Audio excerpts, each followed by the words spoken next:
Hello.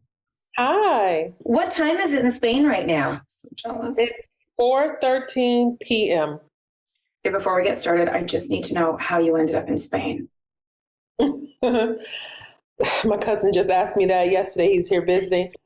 I hosted a retreat here in 2019, and I was walking around and I was just like, I want to live here. And I called my husband because he was home with the kids. And I said, we should move to Spain. He said, okay. No. Oh my Sorry. gosh. You have a yes man then. Yeah, you got to Do you know what a yes man? Because we have no men. You have a yes. Yeah, no, we have men. They're just no men. They're no men. Yeah. Yeah. Which might be better to have no men than a no man. You know what I mean? You have a yes man. Yeah, he was like, Wow. okay, and that was September 2019. We started the process December of 2019, and then COVID, slowed everything down. But yeah, we moved here in 2021, almost sight unseen for him because our trip got canceled and stuff. But we were able to come a little bit before we moved. So yeah, we've been here for about 2 years. Are you going to stay there forever? I don't know about forever, ever. It's hard. Wait, let's introduce you because this is a really interesting conversation because I know we have a whole bunch of questions, but this conversation, I feel like even as a mom, the fact that you did that is so so mind blowing and amazing and inspiring because I feel I meet people like you, but I can't imagine ever being able to get the wheels in motion to actually. Talk about it. Okay. We have Monique Melton on our podcast today. We're very excited. She is known for her work in diversity, inclusion, and anti-racism. She's an educator, published author, and author. Don't you love being an author? Yeah, I'm actually working on my outline now for my book. Oh gosh. Content creator, international speaker, and host of the Shine Brighter podcast together. There's so many amazing things that you do.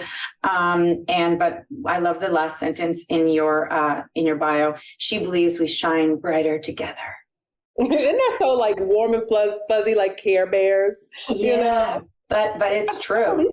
I do believe that though.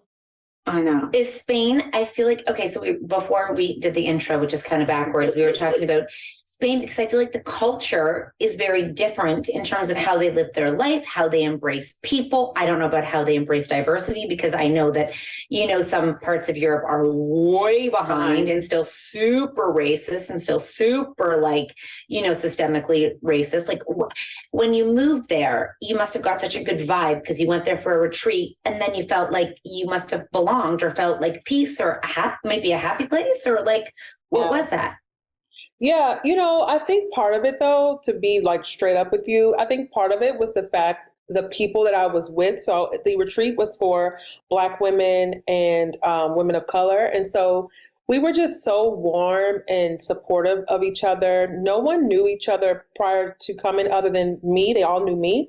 But the sisterhood that was created instantaneously, just grabbing each other before you get hit by a car on the street because you don't know the difference between the street and the sidewalk, just really loving on each other. I think that really shaped what I was experiencing here in Madrid, because once moving here, unfortunately, what we experienced significantly, like smack on, is a lot of othering and a lot of feeling as though, why are you here? So, people will stare at us. The staring, if you ask any Black person, at least from what I've read and also who I've talked to, the staring is just so jarring. It just blows you away. And the first days that we were here, we were like in the stores getting, things for the place. And even my kids were like, why is everyone staring at us? Like, it was just so, but I didn't get that experience. Or at least maybe I wasn't noticing it because I was so caught up with the women that I was with. So that part really did make me feel like, wait a minute, are we, and was this the right move? But Monique, when you and your kids and your family feel that staring, what are you assuming or knowing for sure is going through the people's eyes and heads as they're staring? So we've gone through a cycle of thoughts because initially it was just so frustrating. Like, why are they staring at us? You know, they must think that we don't belong here. They've never seen Black people before. Because even like babies, like toddlers and stuff would stop. And just like, you would think we had 5 heads on our shoulders. But to help with my own my mental ease, my husband was like, just pretend that they think you're a celebrity and they're just like in awe of you. Because people actually will take pictures of us when we're out. Are there not a lot of Black people in Madrid? Yes, there are, but it's kind of like in pockets. And so I think a lot of times in the places that we are, like I've had someone tell me straight up, oh, I've never had Americans here. I'm like, I know what you mean. I know exactly what you're trying to say. But I just, we tell ourselves, sometimes I ignore it. Sometimes I'm just not in the mood, so I'm just annoyed. I'm walking down the street, people are, stopping their cars or like it is intense. Wow. My mind is blowing. I gotta tell you, my mind is blowing right now. I mean, I haven't been to Europe actually really at all a lot. Like I haven't spent a lot of time, but through social media, I've seen that like it happens in Paris, like big cities where you think that they should be further. This would not be number one, even if you're surprised or shocked, which you shouldn't be, that kind of blows my mind, that you have the audacity to stop and like as an adult and stare at and not be aware of. Aren't we all aware that if someone has a disability in terms of like someone looks different or has something, you don't stop and stare at them. American culture, I think, because I've talked to other people, they're like, it's definitely Spanish culture. I'm like, yes, but it's also very anti-Black. And so that's the part where, unfortunately, I feel as though, as a Black woman living in Spain, that a lot of native Spanish folks, white Spanish folks, seem to feel as though racism is not a thing, a big thing in Spain. But when you talk to Black Spanish folks, Black folks, expats and stuff, it's a different conversation. It's a very different conversation. So, overall, we've never had. There is a lot of the police profiling that was surprising for me. I wasn't anticipated for that. But the overall experience, we still feel relatively safe. So, we trade being stared at, pulled over by the police, randomly, because we randomly get pulled, like whatever, to, being shot in the, as kids getting shot at school, or, like, it's like. That's right. Like, it's like, I mean, it's still shitty. Like, it's not like something, it's not better or worse. Like it's shitty any way you cut it. Terrible. And it's, I think that you made a really good point. And for the conversation, when you say that they don't see, the white Spaniards don't necessarily see it as a problem because they don't think it exists. That's almost way back when I was a social worker and we had to do an anti-racism course. I mean, this was like 15 years ago. Okay. So you can imagine how far it has, like, the conversation has changed even since back then. And I remember they were saying that a bigger problem is it's almost better to know you're dealing with racism than people who don't think it exists, because if people don't think it exists and you can't change and you almost don't know where the problems are. Like, if everyone is like, no, we don't have racism in Canada, that used to be a conversation. We don't have that here. And the people who are basing it are like, fuck yeah, we do. You're oblivious because the systems are so in place of oppression that you don't even see the people who are dealing with it. Right. So that conversation of them not knowing it makes it feel like it's so much farther behind the conversation. Like, how are your kids handling that at school? Yeah, and how old are your kids, and how do you approach teaching them about empathy and inclusion? Yeah. My kids are 10 and 13, and they are doing really well. They go to a school where they take all of these matters very seriously. So I feel really good about that, because I know that there's no way to protect him from everything. But when there was a racist encounter that happened with my son, that was really upsetting for him. He broke down crying when he was telling us about it, and it just shattered my mommy heart. But the school took it extremely seriously. They took swift action. There was no trying to convince or try to, needed to teach them. They immediately took it very, and so that made me feel like, you know what, when something happens, they have his back, and that makes me feel really good. And then my daughter, and he would feel really good, right? He would feel really good seeing the action that he's being validated for his feelings. And I'm sure that's like huge in his, development of where he fits in the world, having someone be like, no, this is serious and not okay, rather than it being like, well, you misinterpreted it. It's not that big of a deal. Exactly. Oh, it's not a big deal. And then my daughter, her little friends, I think they're like the racism patrol or something. They're like pointing out things, and they'll be like, "Don't say that to her. That's racist." And she, so that she feels good to talk with her friends, and the kids are doing great. They feel good. They're learning their Spanish. My daughter's Spanish is like, you would think she was born here. Her accent, everything. I'm like, wow. What about yours? It's getting there.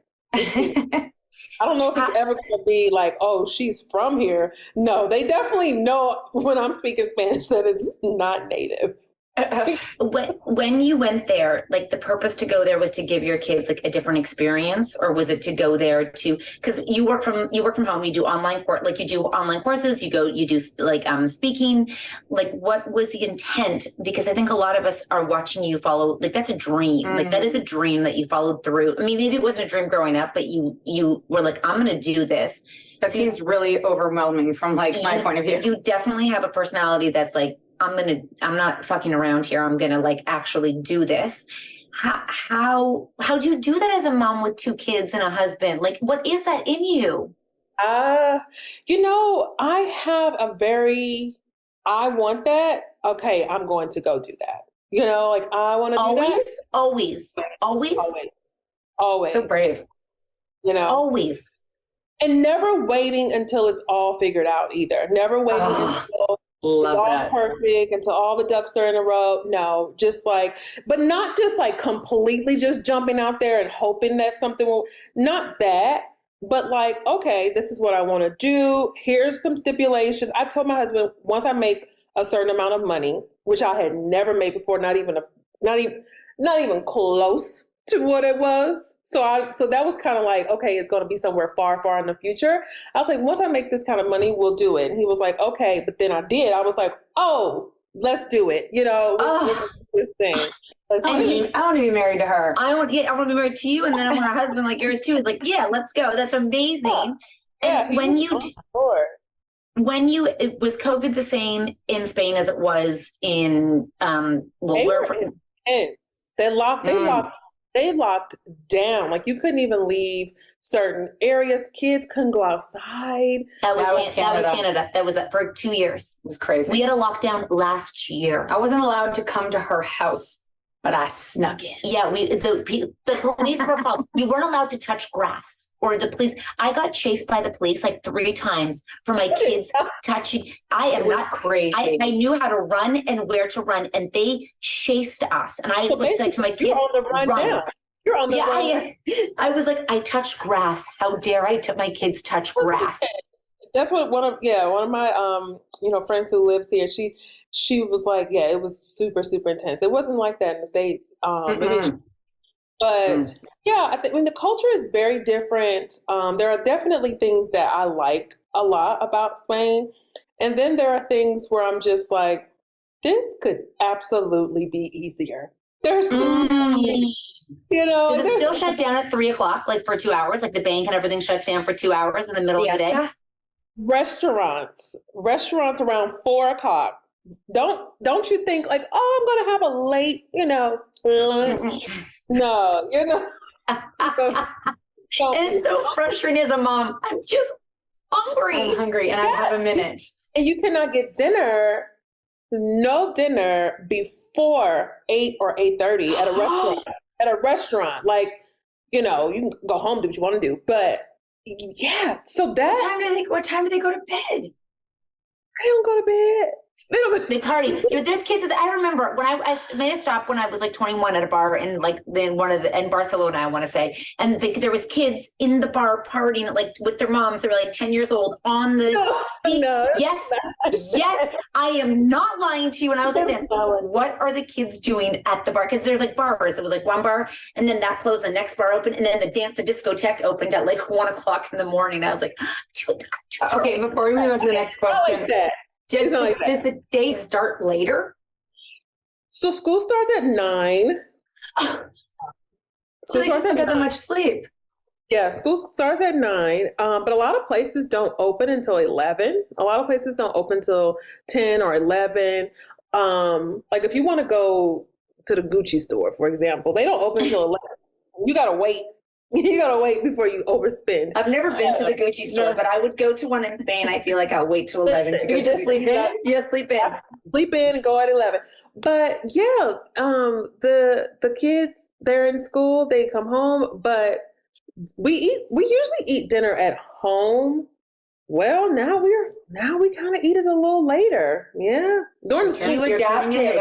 I saw people were like, it's life. It has changed my perspective. It has changed. Like there's a lot of things. Obviously we have to sign up. Tell us about your courses. What are the courses? Who can benefit from the courses? How long are the courses? And what's the intent of the courses?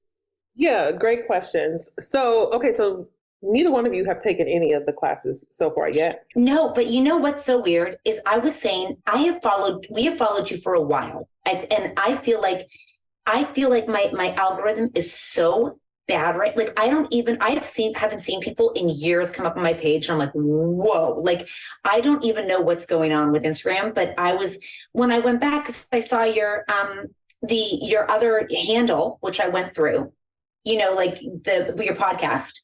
Yeah, Shine Bright School. The Shine Brighter Together. Yeah, and so I was like, so I went through there, but we weren't following that one, so I went there. So I guess you have to interact like constantly now to bring it back up. I actually went and DM'd someone recently. I was like, I have not seen your post in so long. I just want to let you know you make us smile, just because I was like, it had been so long. So I was like, sorry, carry on. I cut you off there. You have no excuse. So no, I don't. No, I don't have any. I'm not saying I have any excuse at all. Literally no excuse. But we have, so back in 2020, that's when my Instagram went viral, like a lot of other Black educators. And I wouldn't put my work under the diversity and inclusion umbrella. I say more of like Black liberation, using anti-racism as a tool. But anyway, when I first started out, no one took my classes. It was like 3 people in my very first class. But then I went viral, and we have over 1,000 people would sign up for just one class. It would just be how much is a class? Well, at that time, it was pay what you can. So some people would pay $10, $20, $100, And then I always have had this course, which y'all should take this course. Yeah. Okay. Unity over comfort. And I used to run it live. And now it's self-paced. And we actually are now doing like a special cohort that's live, but it's going to be taught by former students. So I'm really excited about that.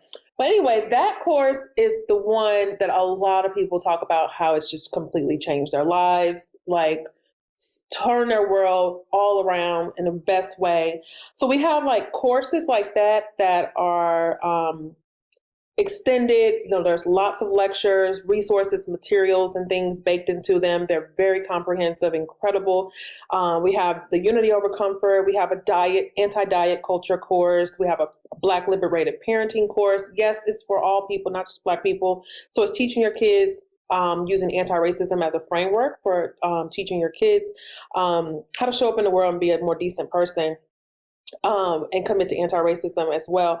The other thing that we have is, so we used to do a la carte. So you just sign up for any class you want. You want to take the perfectionism class, which also people have told us has changed their life completely. You want to take the class on interracial friendships. You want to take the class on boundaries, fine. Now what we've done is we've put all of the Shine classes, so not the course, like, anti-racism, Unity Over Comfort, but just all the Shine classes on all those different topics and some into one membership community that good one. Now you have access to this membership community. But you know what's really interesting now? I also do some one-on-one coaching, which is extremely exclusive. So Like, I crack myself up, but it really me too. And I love other people who do it. You gotta because it means you like kind of love yourself. And you know what I mean? You're like, I am great and all of that. We love that. Yeah, I really am. I'm just such that girl. So, very exclusive. But so I do some of that. But the thing that's really interesting to me now, so now when we remember I told you in 2020 and 2021, I would announce a class and we would have like over 1,000 people sign up for the class. Now, maybe 10. People think their work is done. You know what? I don't think that. I don't think they think the work is done. I think that they don't want to do the work Anymore. People got a little sample of what it would look like to actually do the work. And they're like, nah, I'm good. I'm going to go back to pretending that the problem doesn't exist because it doesn't directly affect me in ways that bother me enough. So moving on. And so even with our membership community, people, it's $50 a month. People pay that in Starbucks. So, but we also have people who are very reluctant and wanting to invest in that. And I think that has a lot to do with their same reluctance with committing to the work. Like they're just not interested in making that kind of commitment. So right now we've seen a significant decline, like almost 70% of interest across the board in the work. And it's really devastating because the work is not done. Although the membership is the best way to participate because there's so much information there, you still can do a la carte courses. Yeah, you can still do, you're like, okay, I just want to start with the anti-racism 101, go for it. It's $127. So it really is just like so much smarter to just do. And I think what people don't like realize is that, you know, it's so much work and like heavy lifting for people who have to teach it. And, you know, like because it's not an everyday conversation. So you kind of have to go back to the basics to explain it. Like, it's not like you're teaching something that is a common knowledge, which it should be, but it's because you know, the reason, like if you went to university, it would cost $1,000 to take that course and you'd get an hour a week and then you'd write a test and like, there you go. But it's different when you're hearing it, you know, from a perspective of someone who's living it and then also teaching it. And I think that's really I think that if you're going to do something, do it from the people who are living it. So you learn from a perspective that isn't being taught by someone who doesn't experience it. Right. Like my daughter's school is really good at bringing in, you know, when we do a lot of Indigenous studies in Canada, and they bring in the native leaders, and they don't bring them into the institution because the leaders do not want to be in the institution. They want to be outside. So they meet them where the leader wants to be rather than learning from a textbook. So, you know, people might be like, I don't have $127 right now, but the whole point is that if you want to learn and you need to learn to be like an active citizen, learn from the people who are actually living it to teach it from an experience rather than a historical perspective of what, you know, we can talk about as people who might have learned it versus someone who's teaching it and living it. Somebody observed it from the outside in. Yeah. And the thing is, let me tell you something. Most people who are on Instagram, for example, are probably on Instagram with a phone that costs a couple $100 at least or more. At least they're paying for cell phone services that are probably a couple $100. They have Netflix, they have all these things. And so like, this is nothing against people who don't have the means, because there are plenty of people who do not have the means. Those are usually not the people complaining about not having the means. Because usually the people who don't have the means, they find other ways to get involved and don't take up trying to make excuses for things. But the thing is, in America, for example, in the United States of America, white people own over 80% of the wealth. So I have a hard time believing that the majority of folks who are opting out of this work is because they don't have the money. I don't believe it. Not especially because there are free resources too. So there's resources. So you don't have free. That's just get out. Yeah. It's crazy also that companies don't purchase the courses for their employees. Yeah. Like that blows my mind. They used to. do. Oh, I mean, to. in 2020, everybody and their mama in my inbox, baby. I had the United States House of Representatives, the U.S. Congress House of Representatives. Everybody was in. They didn't move forward. But my point is, everyone was looking for it. It was a trendy thing for people. It was a trend for people. It's my lived experience. It's my life. It's not a trend, and it's one that's gone. How do we bring it back? Like, how do we make sure that in part of sharing the courses and sharing the conversations, like what is your hope that when people take the courses that they live it every day, and then what, like continue to pass it on, or how does that work continue to help support the community rather than just as an individual learning it? And then on that question, I do have a couple of more specific questions about the courses, which I know I can look up, but if I'm thinking them, other people want to ask them too. And can we take them with our children? Yeah, that's a good question. So the first one you said, what did you say? How do we keep, so we're having this conversation right now, and then the podcast is going to go out. So I'm listening to it and I'm a listener, and I'm like, okay, I'm going to take the course. How do we keep the conversation present right now? So it's not a trend of 2020. What else can everyone do? Yeah. When they're listening to this. So I think the answer, you already have it. You have to care. And if you don't care, you talk about what you care about. You spend time on what you care about. You invest money and energy into things that you care about. And so you got to figure out why you don't care enough and why it's not something that you're concerned about. And truly, white people need to figure this out amongst themselves, because Black people have spent enough time and energy talking to y'all about this stuff. There's nothing new that I could ever say that my ancestors haven't already said in some way that needs to be said. Black people, we need to be somewhere laying down, taking a nap, like Trisha, and her, the rest is resistance. We don't need to be trying to spend time trying to figure out how to get white people to do what they already supposed to be doing. So I think that's a conversation y'all need to be having with each other. Like, when are we going to get our shit together? When are we going to decide as a collective that we're tired of this and we want to do better? And the thing is, there are a lot of white people, because I've seen it. I've taught thousands and thousands and thousands of students. I've taught a lot of students in Canada too. Canada, they be loving me. But I've taught many. And I know for a fact that there are many people that I have worked with that are dedicated, that are committed, but they are a very small fraction of the group. And so it's only so much that you can do. But the thing is, there is plenty that you can do. That's the thing. That's the thing. That, yes, take the classes, apply what you're learning. You think about, so y'all, between the two of you, how many kids do you have? It's like 7. A bunch. 7. Okay. 7 kids. A bunch.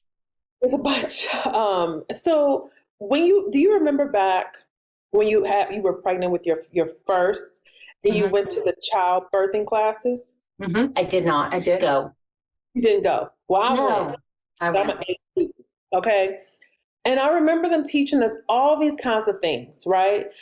And I'm like, how am I going to remember all this stuff? What am I going to do? But then when I was in labor and I was at the hospital, I remembered that she told me to do this and to do that. And so I applied that knowledge that I had learned that maybe I didn't anticipate needing or knowing, but I'm glad that I took the time to learn it, because when in the setting where it counted, I had it. And so a lot of times you have white people who are like, well, I don't know what to do. I don't know what to say. I don't know what to do. Spend time educating yourself so that when you are in these situations, which you will be, you can be prepared. You can pull from that knowledge that you have already spent time investing in. But unfortunately, folks are just kind of reactive. And so they don't really do anything or don't know what to do. And that's not helping anyone. Can people listen to it audio, like if they're going for walks, or is it visual too? I know you're an 8 student, Monique, but this girl over here is not. Is it a lot of reading, or is it video, or is it of the courses? A lot of audio. It's a lot of audio. Good. So you You could be, in the kitchen doing the dishes. You can be, on your And that's great, especially if your kids are in and out. Put it on, and even hearing the they don't have to maybe be sitting down, but if they're hearing the conversations, like that is Speaker in the house. Yeah, like let them listen. They'll pick it up while they're listening. There might be some cuss words here and there, but it's fine in this house. This household is totally fine. Yeah. But yeah. Now you're asking kids. Okay, so we have a course. It's a parenting course. It's not the course isn't, let me sit down and teach this to my kid course, but there are resources that you can do along with your child in a part of that course. So it's like workbooks and things, how to study Black history or how to do it's scenarios. It's all kinds of things you would do alongside them. And it's really good. And Monique, this is what for some reason, conversations like this infuriate people, which is so crazy to me. Because if this is getting you mad, then you need the work. Like if this conversation makes you mad, then this is the person who needs it. Because if you can't hear this conversation, then that's a bigger problem than actually you are the problem. You are the problem if conversations like these make you mad. Yeah, I just wonder, do they get as upset when they hear about a Black person being murdered by the police? No, they don't. And that's the problem. That because they want to find, they want to find reasons why they did get murdered. That's the biggest problem is, we're lucky in Canada that we don't have the same guns. We don't have the same, we definitely have racism. Right now we get no news. I don't know if you know this, but in Canada we get no news from social media. It's been blocked by our government, so we don't get any Canadian news, any American news, nothing. Meta and they're all on a fight. So I know there's things that have happened, and I had no idea. She watches the news and then lets me know, but we get Toronto news. We don't get American, So. Anyways, I think that it is, unfortunately, these conversations are not on our page constantly anymore. And it was so good to have them. So we have to be, as Canadians, even more actively involved and seek it out, because you Google the news, you're not getting it on any of the social media. It says not available. So it's an unfortunate place, because we can live in such an ignorance bliss as a white woman, because you're not seeing anything. But if you're someone who is Black or a person of color, you're experiencing it firsthand with no advocacy on social media. Mm-hmm. So it can just, as a white person, the privilege is we get to not think about it. Right. So that's the problem. You get to not think about it. And, something I think that, there are going to be people who are going to be upset, and that's fine. You can feel however you want to feel. And I tell people to argue with your mama, because I'm not going to argue with you about my humanity or my right to exist as a whole human being free of harm. But the thing that really, I don't think enough white people acknowledge, and probably don't even care, and that's the truth. But I don't think people realize the tremendous blow to trust that what I call the pseudo white awakening of 2020, what that did to trust as a Black person. Mm-hmm. And looking at white people and looking at the collective and seeing how y'all had such an opportunity to do things differently and have access to so many resources to do things differently. And here we are, and things are worse. And you're just telling me to hold on and to just be patient or to check my tone.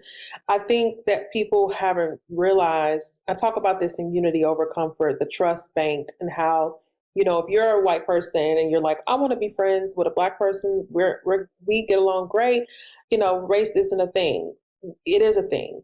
But you're starting that relationship in a deficit already because of things that happened way before you were even born. The historical context, the scripts are there. And so if you're going to deposit, you're either going to deposit or withdraw from the bank. And so I think there was such a huge withdrawal from the trust bank in 2020, 2021, that when you talk to a lot of different Black people, content creators, educators, writers, all of us across the board, there's just this feeling of let down at the same time knowing that it was going to happen.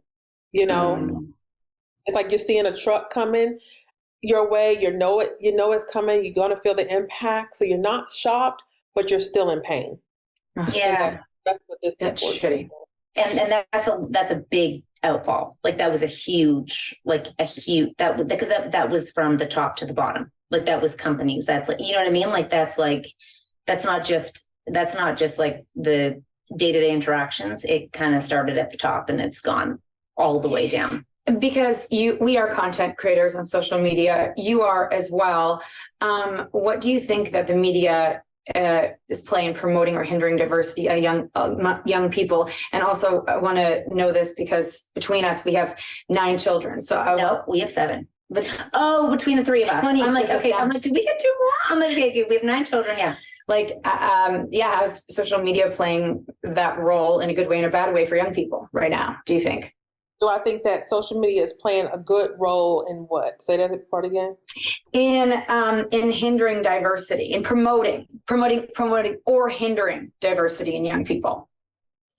I mean, social media is no different than any other agent of socialization in the sense that it's going to operate from the dominant narrative.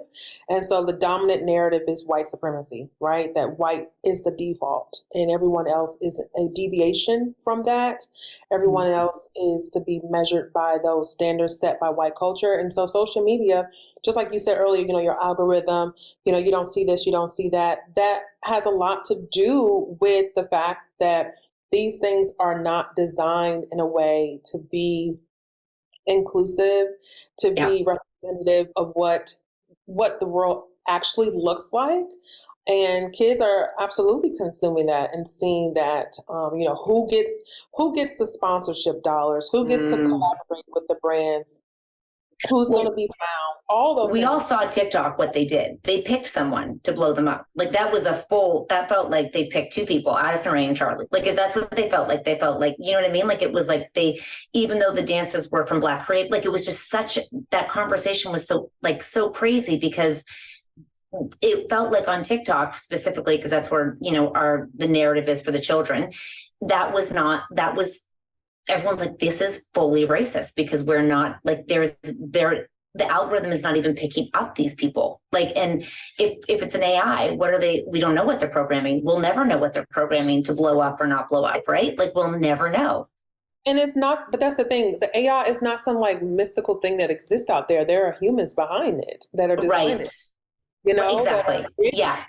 Programming it. And if those humans who are doing it are not aware of their own behaviors, their own racist beliefs and their own, prejudice, then of course that's going to go right into it. Yeah, you're right. Right into it. We all have assumptions that we make about people based upon our limited knowledge, experience, and interactions. And so one way to notice your prejudice is to notice what surprises you. What shocks me? What am I? Wow, I didn't know. Like, so when someone hears me speak, for example, and they say, "Oh, you're so articulate," well, why did you think otherwise? Right? That's why I can't wait till my Spanish is fluent, so I can be flexing on them. Like, what? It's like in here, out here, just doing it, and they're gonna be shocked. Does your husband speak Spanish now? Or is he like you? He's learning. So we're both learning. We're both learning and we're getting better and better every day. Yesterday I called and I was saying something real fast and I was like, okay, girl, over here saying it. How do you learn? Class, girl. You got to take class. Oh. You gotta study. You got to listen. You got to practice. You got to say things. You got to get it wrong. I remember when we first moved here, I asked him to bring me more toilets when I was trying to say more towels, like wash. Oh, amazing. Ma'am, what? What, ma'am? They did not bring me another toilet. So that was good. I think they knew what I meant. You had enough. And side note, you and your husband are high school sweethearts. We are. We met in weightlifting class. Where did you grow up? In the Midwest. And that's where you left to go to Spain? We were living on the East Coast for a while, and then we went to Spain. Wow. I think we're East Coast. I think we're considered East Coast. We're East Coast. But East Coast, like way out Halifax. So there's a hurricane there right now. But I guess we're like mid, I don't know. So what grade were you in when you started dating your husband? I was a junior in high school. Grade 9, 9th grade? Junior, freshman. We don't have that. Oh, I Do you think believe it's that? 10. We don't Oh, have that's that. 11th We do grade. by- That's 11. Oh, then you go senior. And then you go 12. Yep, senior year. Wow. Did your kids ever hate you for a moment for moving them, or were they totally like, yep, let's go? Listen, we came here the month before we moved to like get all the things situated. And as soon as we land, my daughter was like, back in America, like America was a distant memory. Like, She sounds like a good time. She just sounds like she's hilarious. They do not want to move. They like it here. The only thing is my daughter really misses Olive Garden. I mean, we just got Olive Garden dressing in the grocery store, like the salad dressing, like just as of like, I picked it up. It doesn't taste the same in my opinion. Anywho, because we don't get the Olive Garden in Canada. We had it for a minute when we were in high school, and that one's gone. And it's just endless salad and the breadsticks. Yeah, breadsticks. So yeah, I wonder when she goes back if she'll think it. Like, I wonder if it's a memory or fact that it was that good for her. You know, And will our palate have changed? Yeah, I definitely know that my palate has changed. My friend went and he brought me some of the Olive Garden salad dressing back, and it was really good. He also brought me back some French salad dressing. We all just destroyed it. But things are not as sweet or salty. Mm-hmm. Mm-hmm. Yeah. Mm-hmm. So I do know I'm going to be like, whoa. But I'm going to the Cheesecake Factory, baby. We got that. We just got We that got one. that last year in Canada for the first time. Oh, do you like it? Of course we like it. Yeah, we overdid it a bit. It's a bit, we did it a bit too We got much. a little obsessed. We need a break. Where can, tell me what you were going to say. I was going to say, do you take all your kids out when you go? Yes. And then we do a TikTok on how much it costs because because now they're getting bigger and they eat like adults and you forget that they grow up. Like you can't get one meal and share it with like 4 ways, you know? And then you're like, oh my God, they just keep getting bigger and bigger. And that is shocking as a parent that they just keep growing. I know that sounds naive. They're like, we want adult size. We're like, What? no, that's too expensive. You need free refills, drink free refills. We don't get that in Canada either. Yeah. There's not free refills, only at the Cheesecake Factory. So it's like you get one drink, so make it a good one, or water for the whole table. But yeah, we go and better drink slow. Drink slow. Where should people go find you? And if they're like listening and they're driving, what's the one place they should go to? I feel like I could talk to you for a really long time because you're hilarious. And I don't know if she's inviting us over, but we go to Spain and we're going to her house. I love it. No, she didn't invite us over, but we'll go find our way.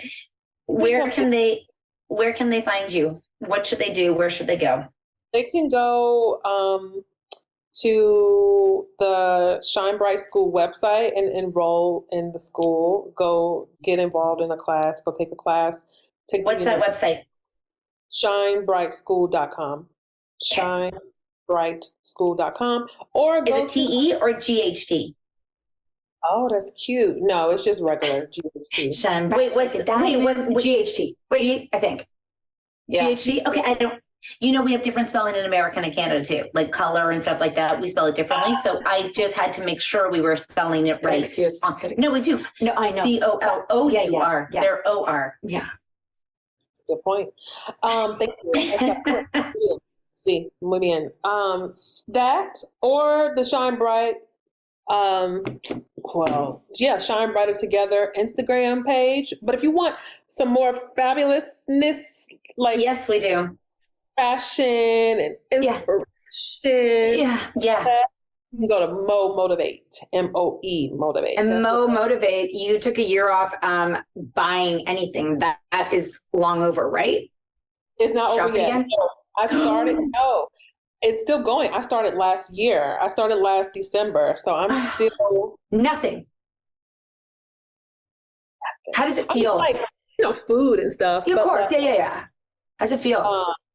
It has probably been one of the best decisions I've made in my life. I can only imagine. Okay, wait. I wasn't crazy. It says a complimentary course. You posted it 4 days ago. What? What did you say? How to collect your people. A complimentary course. Prep for the Collect Your People course. Have you taken the How Performative is Your Allyship assessment? If the answer is yes, then we're getting ready to release the complimentary Collect Your People course. Oh, yeah. I forgot about that. Oh my God. Got a lot on the go. I was on the wrong page? Like, I swear I read that somewhere. I was like, okay. My team, they put that together. Okay, I forgot about Okay. that. I should probably know, but I didn't know. That's okay. That's okay. We're gonna do some money stuff because I'm writing a book. The title of the book is "I'm Not Taking Money Advice from White Women." So our team just did that. They did an amazing workshop on that, and they were. It was a hard one because I tried to get a sponsorship. And none of the banks would do it. Our team, they're a team of Black women, and they did a whole course for people to try to get them for women and money. And not one bank got on board with sponsors. And they were so pissed. So like, we're going to do it ourselves, show how successful it is. And side note, watching all kinds of banks sponsoring like events traditional by white women. Yeah, they were so just like, and I was like, oh, it was, it's a great topic to be in, especially for like, women and this whole conversation, because you're living something that people don't even think, like, I can't even imagine the amount of money people just spend uselessly each day, like just like piss away. I know. Yeah, I know. So yeah, the book is good because we're going to talk about healing our relationship with money. Yes. We're going to talk about the overspending, why we're overspending, money trauma, toxic money mindset nonsense, all those things. I'm working on that. So the shopping freeze that I did for myself was the perfect preparation, I feel like, to help me just have an even more informed perspective to write the book. But I'll never shop the way that I used to. Never. I need to get there. I feel it. Like, I feel Amazon is way too accessible. Is there Amazon in Spain? Is that a dumb question? Yeah, but it's not very accessible. It's not, I wouldn't say it's very accessible. There's definitely no like overnight nonsense. It's crazy. It actually is crazy. It's wild. So the shopping freeze, you should do it with us. Like I went cold turkey. I went from shopping almost every week, multiple tabs open, never really buying all the stuff, just putting it in the cart, but still spending money every month, shopping to nothing. What about your kids? Do you buy them something, or no? Is it just a you thing, or is it but they grow? They don't need nothing. I mean, we bought them bare minimum this and that, because even when we moved here, I went to this store, I didn't really notice, like, oh, it was the prices and stuff. And I'm like, oh, this is cute. Now I'm just like, girl, you don't need that. What about status? What about status and the shoes for the kid? Like, what about the status things of these kids in, I feel like, North America? That I didn't think so. Your kids don't care, or like the kids Spain doesn't care about like the Nike Air Force One Jordan drop. They don't care about nothing. I was talking to one of my kids. I was like, come on now, you don't want to be musty. They were like, everybody stinks. I was like, listen, we got to draw the line somewhere, but she's like, everybody thinks, no one cares. But like, no, they don't care about, they shoes be toe down. And when none of the kids are rolling with $175 shoes, right? None of them. Oh, no. Oh my God, that's amazing. Because half of it just is, the kids come to you like, every single person in my class like has this thing, or like we say, like the girls got their nails done, and it's like I don't want to be bullied into spending things, but I am also like I still want them to feel like they're like keeping up, like they're still fitting in and doing the things. No, that's not a thing at all. I mean, I remember the first school they went to. I had them dressed all looking good and stuff. And when they came on the first day looking toe down to the ground because they had been playing like kids do, I was like, nope, we changing this whole thing. We getting something just basic. No, you ain't wearing that to school. And so then I just even changed my whole mindset. Because I think I was taking my American. Yeah. Like, you dress really nice when you go to school. You have on new clothes, new shoes. No, that is not. That's pretty great. So we have a lot important. We have a lot to change, like a lot to change. This is a quick end story. I bought my son a pair of shoes. They were expensive shoes. He opened them. I did not like his reaction. And then he left them like kind of in a box on the floor. Okay. I packaged them back up and I walk in and go to my son and go, oh my gosh. this was the next day. Yeah. You should see the shoes that Kat bought for her son. And then her son was like, oh yeah. And he Where couldn't, are he those? couldn't find them. And I'm like, they're gone. And he was like, what? I'm like, they're gone. And he goes, what? And her son's like this. It was so What? awkward. We were all And I'm like, God. you know, I didn't feel that you really loved them and you didn't really respect them that I got them for you. So they went back. And I literally returned them. And it was one of the best things I ever did. You know, I watched his face. He was kind of like, oh my, I felt bad, but I stuck to it. And he couldn't argue you. He had nothing to say. He was kind of like, It was okay. a really good parenting moment for her, but it was really awkward to be a part of. So I packaged them up and sent them back, and that was it. And I haven't bought him anything since, but I'm curious to see his reaction the next time I buy him something, what it's going to be, because it's going to go back. You should cry happy tears. Yeah, or something. Just like, thank you so much. If you're not thankful, it's gone. You better write an essay. You better do everything he needs. Yeah, a PowerPoint presentation. Appreciative of what they have. For Yeah. sure. You know? Yeah. Yeah. Thank you for spending. Oh, sorry. I was just gonna say, my kids, they do like to vacation though. So they like to go to Paris. You know, they like. Well, you're in a perfect place for that. They're really lucky. They're really, really lucky that they get to see this part of the world, like as this young, as part of their lived experience. It's really a gift because it will be different cultural values. They'll grow up with a different perspective than what we're all living, which is sort of amazing. Mm-hmm. I love it for them. Thank you so much.